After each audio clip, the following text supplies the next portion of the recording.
I really take an author first view, where it's most important to me to help you tell the best version of your story. It's your vision that matters, and it is my job as your editor to bring that vision to life. Hi, I'm Martin from Reedsy, and over the past 10 years, authors have trusted us to host over 50,000 developmental edits from experienced editors across every genre you can imagine. Many of these collaborations have helped authors launch best-selling indie titles, land debut book deals, or publish prize-winning books. In this video, I want to pull back the curtain and show you what it's like to work with a developmental editor here on Reedsy, or anywhere else for a matter of fact, and let you see how they help an author whip their manuscript into shape. But first of all, what is developmental editing and where does it fit into this whole scheme of things? When a book enters the traditional publishing process, it goes through a series of editorial stages before the thing goes to print. Each stage is handled by a professional whose job is to look at a very specific layer of the manuscript, from the big picture architecture of it all to sorting out the final missing commas. This process historically is something that only authors with publishing deals have had access to, but these days you can access this process independently, working with the same caliber of editors at your own pace with complete control over the final product. Now, the most foundational one of these edits is the developmental edit, sometimes called structural editing or substantive editing. This is the part of the process that asks the big question: does this story work? And if not, how can we fix it? At this point, we are not talking about spelling and grammar. If we're dealing with fiction, this means the story. Are the characters compelling? Does the plot hold together? Is the world alive? Does the emotional journey land for the reader? In non-narrative non-fiction, those are your guides, your how-tos and whatnot. It's about making sure that the book achieves its goal, whether that's highlighting your personal experience or teaching them how to do something in a way that's compelling, memorable, and, dare we say it, enjoyable. This is the broadest and most involved stage of editing, and it's something that you need to have had addressed before you even start thinking about polishing your language. So, when does a developmental edit happen? This can vary, but in our experience, this is where you should be in order to get the most out of your developmental edit. You should have a completed manuscript. Some editors will do developmental edits on a near complete draft, but ideally you want to have typed the end on the final page. If you haven't finished writing yet and you're still a little stuck, then you may want to look for an editorial assessment, which we'll cover in a future video. 2. You've reworked it and done your edits to the best of your ability. You're a smart cookie. Even if this is your first book, there's already so much you know about good writing that by going through and self-editing your manuscript, you will have identified and perhaps fixed a good chunk of the problems already by yourself. But once you have taken that book as far as you can by yourself, it's time to bring in an outside experienced eye. On Reedsy, we have over 1,400 editors you can choose from, searching and filtering for things like your genres or keywords related to the kind of editor you want. Here, I'm looking for developmental editing, let's say YA. You could put together a shortlist and send a request to up to 5 editors at a time by filling in this form that lets them know who you are, what your book is, includes some sample chapters, and fills in things like your ideal timeline. Once it's sent, it arrives in the editor's inbox where they can look at it and quote you for the service based on how you've described it, or they can start a conversation with you over the messaging system. Here's Hannah VanVels Ausbury, a developmental editor here on Reedsy, formerly at HarperCollins. Before I even start reading the manuscript, I always ask authors the same 3 questions every time. One is, what do you hope to get out of this edit? Are there any particular areas of concern that you want to make sure that this edit addresses? That also can help me just verify that it is indeed that they want a developmental edit and they're not looking for something that's more like a proofread or a copy edit. The second question that I have for them, are there plans for publication? I will tailor my approach if an author is planning on indie publishing, self-publishing, or if they're pursuing traditional publishing. And then the third question I ask is what their overall writing goals are. My personal style for developmental editing is very coach-like. So understanding, hey, I want to get better about building characters or building really immersive worlds, then I know that I maybe want to spend some extra time in my editorial letter Different writers prefer or respond better to different communication styles. Hannah mentions that she's coach-like, and her editing style for newer authors will be more educational, perhaps. There are also some editors who are fresh from the traditional publishing trenches, whose specialty is whipping your manuscript into shape as efficiently as possible, which sometimes may not involve sparing your feelings. This is something, believe me, that a lot of authors find useful. So, if you're excited to work with an editor, you can set up a timeline which includes a schedule of payment, some upfront portion, and then a split as the work is delivered. In some cases, an editor may schedule a video call with you, a good chance to have a chat and actually talk in person and discuss what the priorities for your book are. Then you send over your manuscript, and away you go. So once the edit is underway, what can you expect? Well, assuming that the editor is starting work on your book today, which is almost never the case, as they tend to book themselves up at least a month in advance. But assuming that it starts today, and assuming that your book is of a standard length, then it can take them anywhere up to a few weeks to return your manuscript. During their editing process, they may reach out to you over the messaging system to help them clarify certain things, but assuming everything is straightforward, a developmental edit typically delivers two things. One, an annotated manuscript. In the good old days, you get your ream of paper back with loads of red pen marking everything up, but these days, it tends to be done on an electronic Word document. There will be inline comments throughout the document that go scene by scene, commenting directly on the manuscript itself. They may point out any section where they're confused or lost, where things might drag, where a character is acting out of character, and also where you might benefit from hacking some scenes out. Then you also get a comprehensive editorial letter. This is a structured document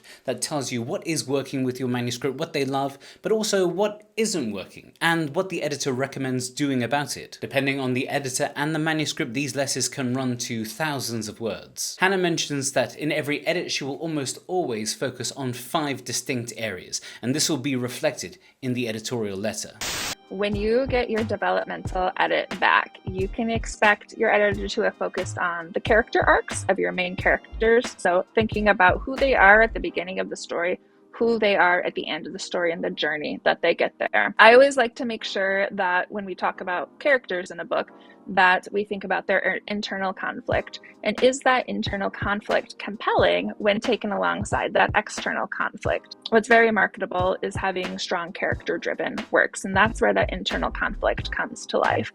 So this really dives deep into a character's psychology, what informs the decisions that they make, what happened in their background that makes them act one way, but another character act another way.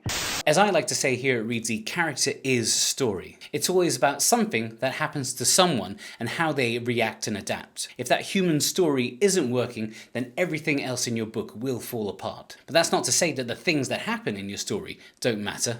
The next section is your plot. And I think this is where a lot of authors expect to get the most feedback, is what is the story actually about? So this is that external conflict. Is it, a character versus another character? Who is our big bad guy in this story? Is it hero versus villains? Or is the antagonist, this virus or alien race that's going to take over the world? And I think that is what most authors think of when they think of, I'm sending my book to an editor, they're going to comment on what the story is about. But that's truly only a small part of it. This is interesting to think about. While the character side of your story asks the writer and editor to consider the human psychology of it all and apply it in a consistent way, plot is more of an engineering task. It's about identifying problems and figuring out solutions. Then, next up, there's the matter of the world of your story. Another big section that your developmental edit will focus on is setting. Is your world believable? And again, a lot of authors think of this as well. Fantasy, sci-fi, like I said, I work a lot in those genres, so world building is an important part. But we also want to make sure that that setting is coming alive in very immediate ways. And I see this a lot with writers. Their world might be beautiful, sweeping, so rich and immersive, but they lose out on that immediate setting, and it just feels, it feels like talking heads in a white room. What is going on around the characters? a setting that takes place in a library is going to feel very different than a setting that takes place in a tavern. So I really like to push authors there as well to bring more atmosphere through their settings. Like, okay, you figure out the mechanics of your magic system, but now I want to look at what a tavern looks like. I want to know what this character's house looks like. I want to know what this magical academy looks like, what immediately is surrounding these characters. Then there's the matter of how your book is written, how your voice comes off the page.